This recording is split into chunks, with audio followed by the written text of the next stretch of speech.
Sir Richard Steele, on female beauty. A friend of mine has 2 daughters, whom I will call Leticia and Daphne. The former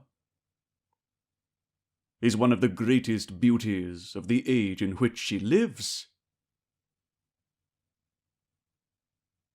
The latter, no way remarkable for any charms in her person.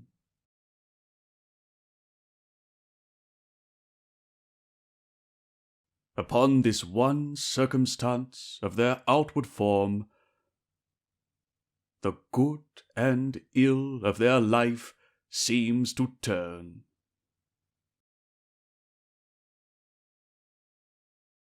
Leticia has not, from her very childhood, heard anything else but commendations of her features and complexion, by which means she is no other than nature made her, a very beautiful outside.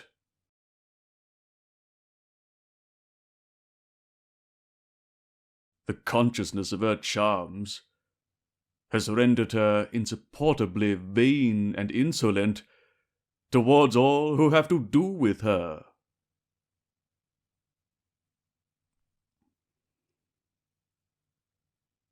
Daphne, who was almost 20 before one civil thing had ever been said to her,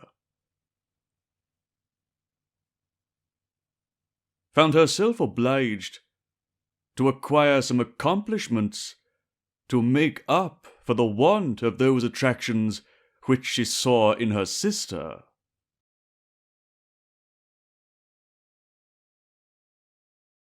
Poor Daphne was seldom submitted to in a debate wherein she was concerned. Her discourse had nothing to recommend it but the good sense of it. And she was always under a necessity to have very well considered what she was to say before she uttered it.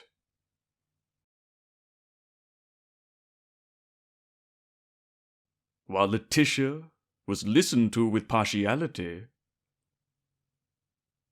and approbation sat in the countenances of those she conversed with, before she communicated what she had to say.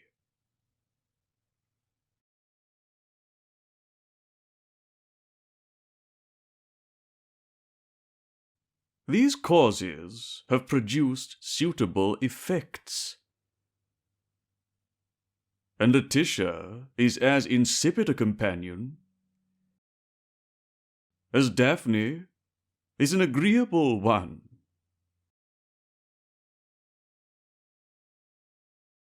Leticia, confident of favour, has studied no arts to please. Daphne, despairing of any inclination towards her person, has depended only on her merit.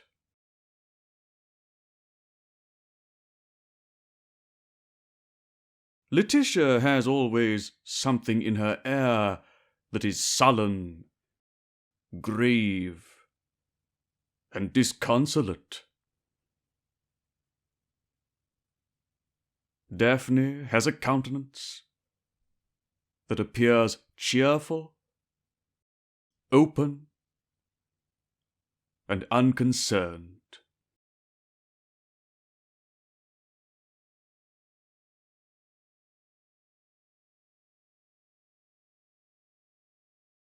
A young gentleman saw Leticia this winter at a play, and became her captive. His fortune was such that he wanted very little introduction to speak his sentiments to her father.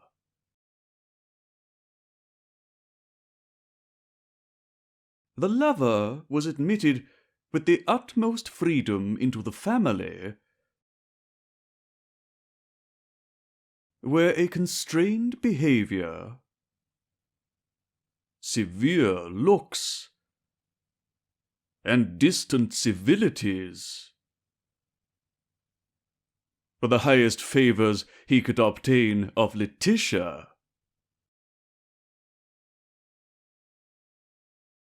While Daphne used him with the good humour, familiarity,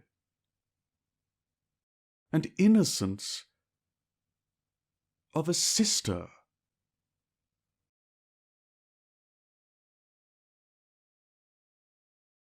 Insomuch that he would often say to her, "Dear Daphne, wert thou but as handsome as Leticia!"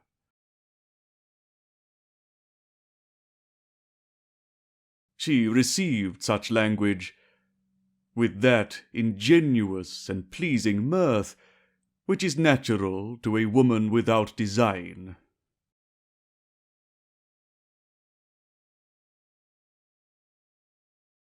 He still sighed in vain for Leticia,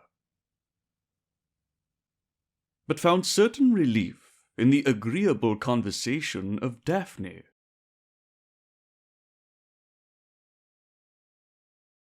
At length, heartily tired with the haughty impertinence of Leticia,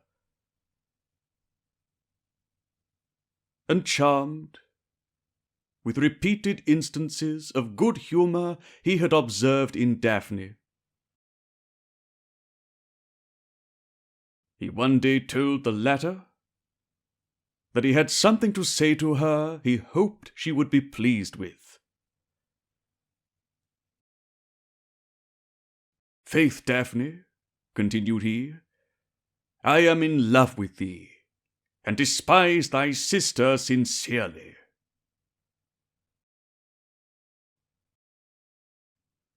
The manner of his declaring himself gave his mistress occasion for a very hearty laughter.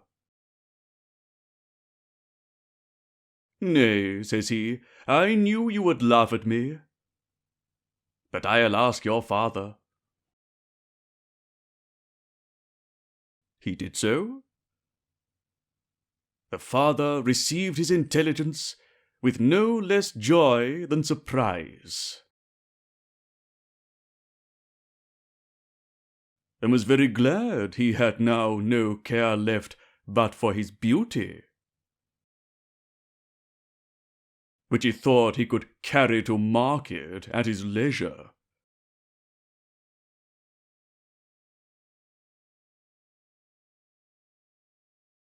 I do not know anything that has pleased me so much a great while as this conquest of my friend Daphne's. All her acquaintance congratulate her upon our chance medley, and laugh at that premeditating murderer, her sister.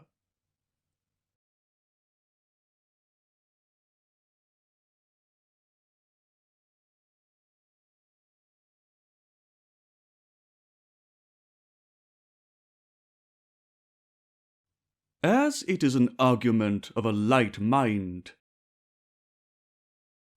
to think the worse of ourselves for the imperfections of our persons,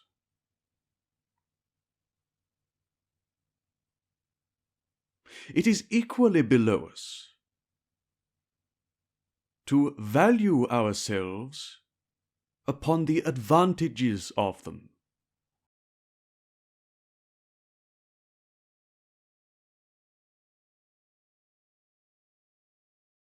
The female world seem to be almost incorrigibly gone astray in this particular,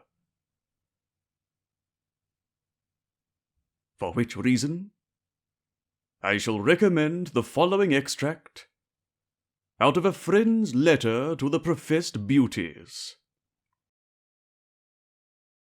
who are a people almost as unsufferable as the professed wits.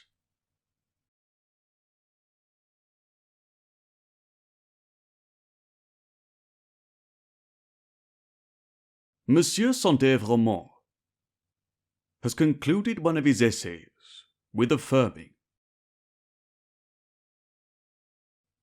that the last sighs of a handsome woman are not so much for the loss of her life as of her beauty.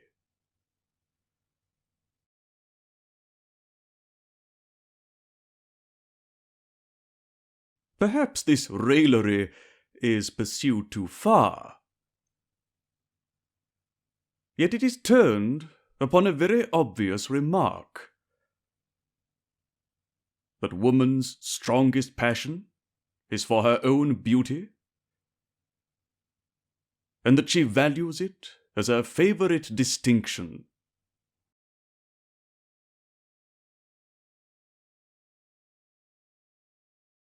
From hence it is that all arts which pretend to improve or preserve it meet with so general a reception among the sex.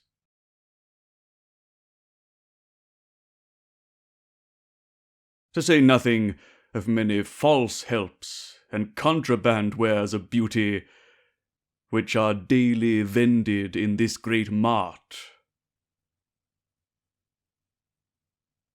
There is not a maiden gentlewoman of a good family in any county of South Britain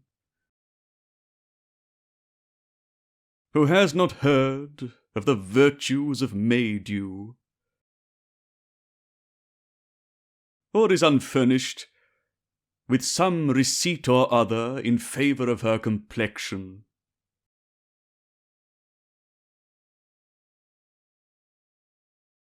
And I have known a physician of learning and sense, after 8 years' study in the university, and a course of travels into most countries of Europe, owe the first raising of his fortunes to a cosmetic wash.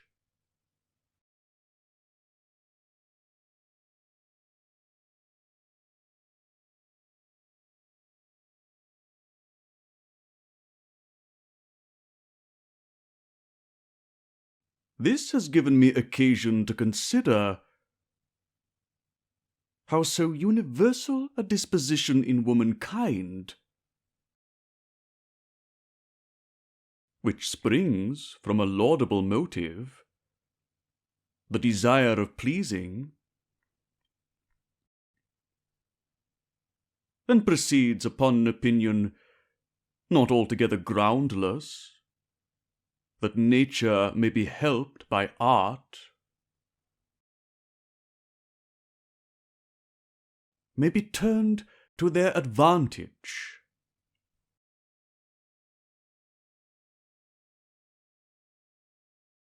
And methinks it would be an acceptable service to take them out of the hands of quacks and pretenders, and to prevent their imposing upon themselves, by discovering to them the true secret and art of improving beauty.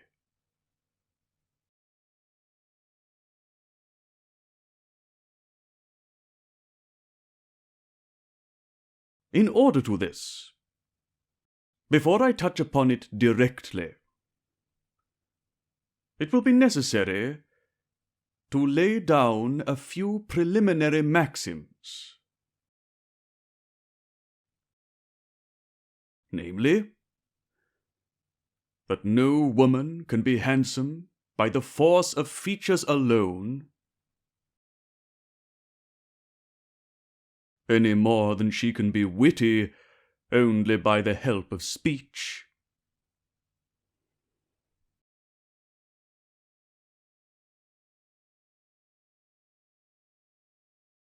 that pride destroys all symmetry and grace? An affectation is a more terrible enemy to fine faces than the smallpox.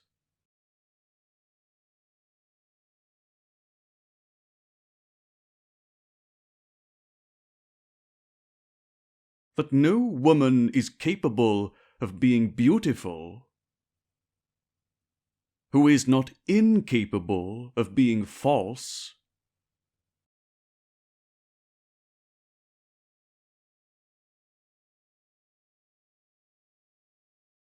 And that what would be odious in a friend is deformity in a mistress.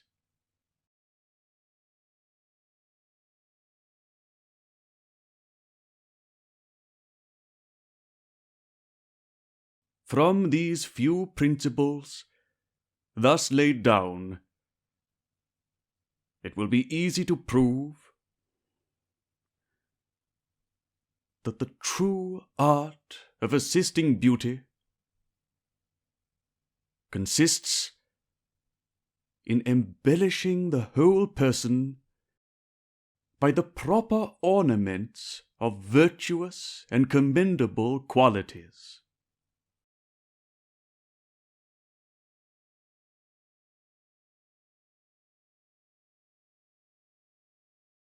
By this help alone it is that those who are the favorite work of nature, or, as Mr. Dryden expresses it, the porcelain clay of humankind, become animated, and are in a capacity of exerting their charms.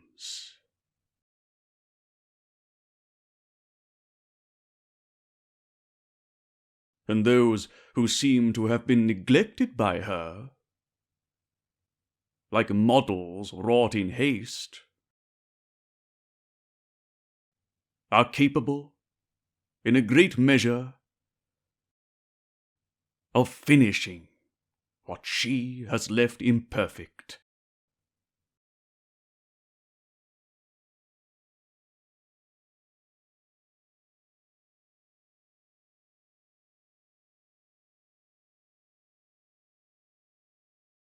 It is, methinks, a low and degrading idea of that sex which was created to refine the joys and soften the cares of humanity by the most agreeable participation, to consider them merely as objects of sight.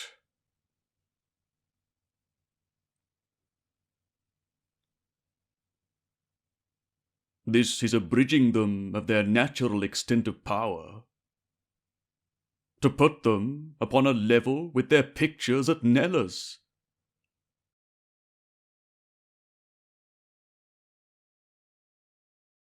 How much nobler is the contemplation of beauty heightened by virtue, and commanding our esteem and love, while it draws our observation.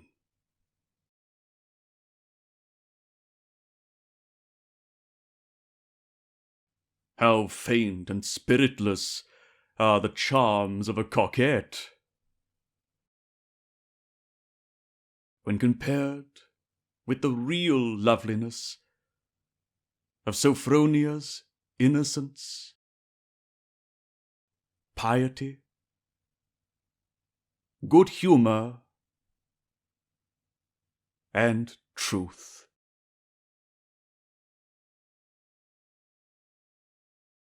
Virtues which add a new softness to her sex, and even beautify her beauty.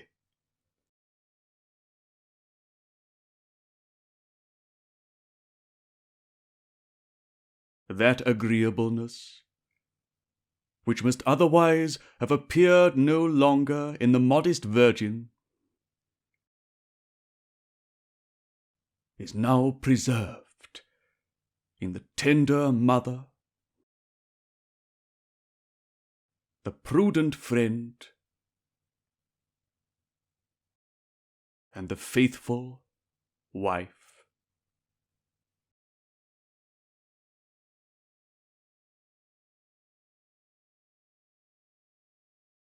Colours, artfully spread upon canvas, may entertain the eye, but not affect the heart.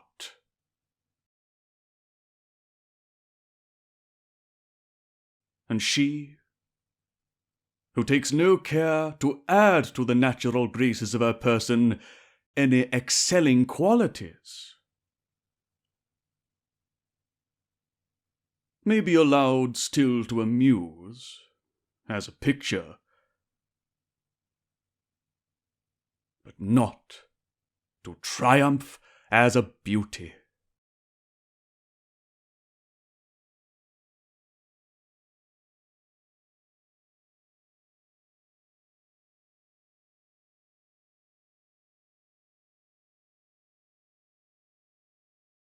When Adam is introduced by Milton, describing Eve in paradise,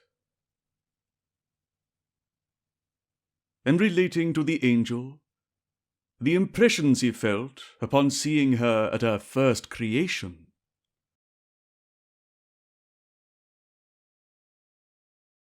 he does not represent her like a Grecian Venus, by her shape or features, but by the lustre of her mind which shone in them, and gave them their power of charming.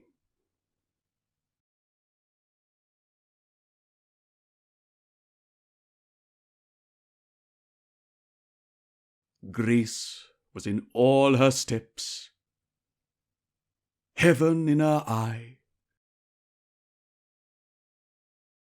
in all her gestures, dignity and love.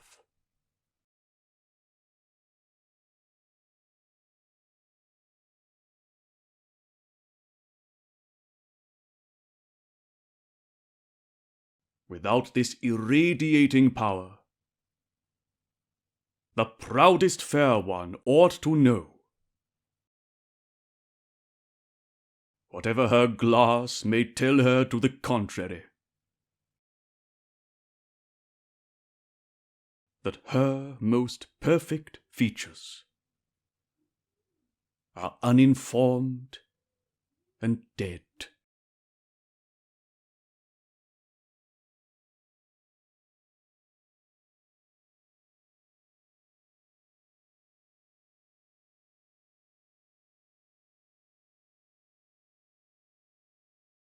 I cannot better close this moral than by a short epitaph written by Ben Jonson, with a spirit which nothing could inspire but such an object as I have been describing.